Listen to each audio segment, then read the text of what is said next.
trips, or you just want to create a digital photo gallery. So let me walk you through how to go about doing this. So what we're going to do is we're going to click on Apple here. We're going to go click on System Settings. Once we're in System Settings, we're going to type in the search box screensaver.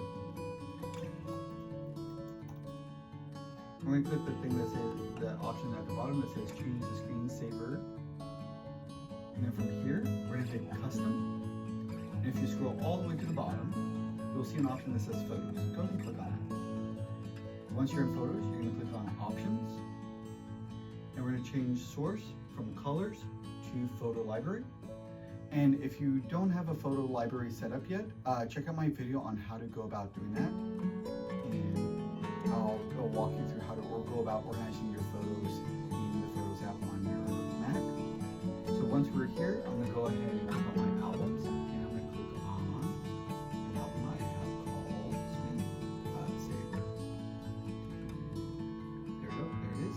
So if I click on this, I can click and I would recommend enabling shuffle. That way, whenever you activate the screensaver, you're not seeing the same photos over and over again.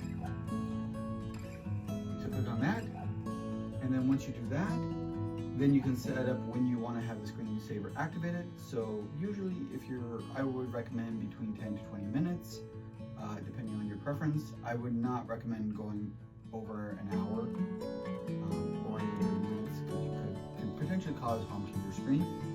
So once you've done that, you are all done. So all you have to do is click done, and you have now set up your screensaver as a personal digital photo album. If you enjoyed this video, feel free to throw a thumbs up. If you're interested in further content from this channel, feel free to subscribe. It's totally free and helps support the channel. Click that bell notification to receive alerts when new videos are posted. Thank you so much for watching.